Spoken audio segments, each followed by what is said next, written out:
Biantara Sampurasun wilujeng tepang sareng Ustad dina pangajaran bahasa Sunda kelas 8. Dina danget ayeuna urang medar materi ngeunaan biantara. Tujuan pembelajaran: mengidentifikasi struktur teks biantara dengan benar. Kedua, memahami isi teks biantara. Ketiga, menyusun teks biantara.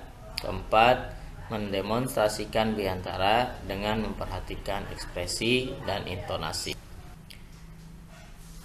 Arti biantara: biantara nyaeta nepikeun hiji perkara atawa informasi anu penting di hareupeun jalma kalayan make tata krama anu khusus.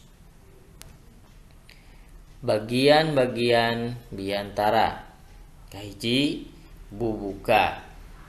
Kadua, eusi. Katilu, panutup.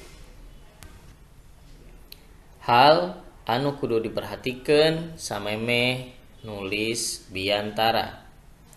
Nu kahiji, kudu perhatikeun dina acara naon urang arek nyampekeun biantara teh. Nu kadua, jejer acara. Nu katilu, saha bae anu bakal ngahadiran acara. Nu kaopat, salaku naon urang nyampekeun biantara. Hal anu kudu diperhatikeun samemeh nepikeun biantara. Kahiji, sora. Nu kadua, lentong. Nu katilu, wirahma. Nu kaopat, pasang peta. Padika biantara. Aya opat padika biantara. Nu kahiji, padika ngapalkeun. Nu kadua, padika gurat badag. Nu katilu, pandika dadakan. Padika dadakan, ini kelewatan N ya. Nu kaopat, padika maca naskah. Kumaha murid-murid sadayana, pedaran Ustad dipikartos, mudah-mudahan ngartos samudayana. Nah, supados hidup benar-benar paham, Ustad aya contoh biantara. Mangga diregepkeun sareng dipahami. Contoh biantara. Perkembangan pendidikan judulna. Assalamualaikum warahmatullahi wabarakatuh. Alhamdulillahilladzi an'ama alaina bi ni'matil iman wal islam. Asyhadu an la ilaha illallah wa asyhadu anna Muhammadar Rasulullah. Allahumma shalli ala Muhammad wa ala ali Muhammad, amma ba'du. Kepala sekolah anu kusim kuring dipihormat, Bapak Ibu guru anu kusim kuring dipihormat, sareng rancangan samudayana anu kusim kuring dipikaheman. Langkung ti payun hayu urang manjatkeun puji sareng syukur ka zat Allah Subhanahu wa taala anu maha walas tur anu maha asih. Ku sifat Rahman sareng Rahimna ayeuna urang tiasa riung mungpulung di tempat dina raraga tholabul ilmu nyiar pangarti dina urusan kaislaman. Bapak sareng Ibu anu hadir di dieu, upami urang samudayana dilenyapan zaman kiwari teh parantos seueur parobihan. Ti zaman urang kapungkur rugi ka ayeuna tebih pisan parobihanna. Ti kawit alat transportasi dugi ka alat teknologi ayeuna sarba canggih.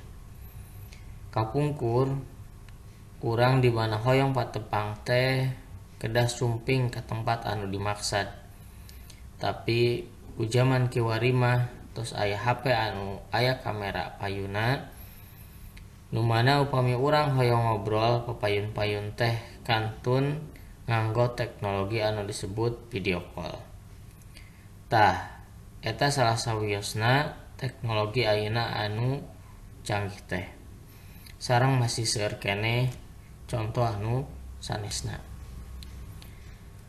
Kaciptana eta teh terlepas tina pendidikan.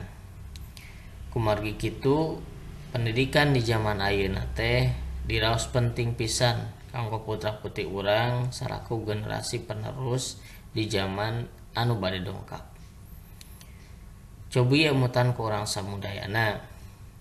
Di tengah-tengah majuna teknologi, kumaha upami putra sareng putri urang teu dibahanan ku pangarti. Tangtos anjeunna bakal katinggaleun tebih ku persaingan kerja. Kumargi ayeuna oge pamihoyong damel teh kedah gaduh ijazah anu luhur. Pamihoyong kaing damel anu sae mah. Atuh saja bati eta pendidikan teh mangrupikeun media kanggo nyiar ilmu atanapi pangarti. Dina salah sawios katerangan aya anu nyebutkeun yen pendidikan teh saumur hirup teu ngeunaan kana yuswa. Hartosna pendidikan teh wajib tingawitan urang lahir dugi ka pupus. Tolabul ilmi minal mahdi ilal lahdi. Tikawit ayeuna hayu urang leres-leres dina milari rezeki kanggo nyakolakeun putra-putri urang supados tiasa neraskeun pendidikan anu saluhur-luhurna. Kumargi tos karaos ku urang samudayana yen pendidikan teh penting pisan kanggo bekal hirup urang sakapayun.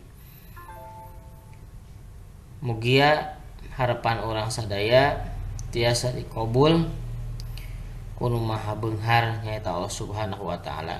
Mudah-mudahan suksana singkat, mudah-mudahan cariosan urang ti awal dugi ka akhirna tiasa dipikahartos ku samudayana Bapak Ibu anu hadir ayeuna. Hatur nuhun kana perhatosanana, ditutup ku doa. Rabbana atina fid dunya hasanah wa fil akhirati hasanah wa qina adzabannar. Wassalamualaikum warahmatullahi wabarakatuh.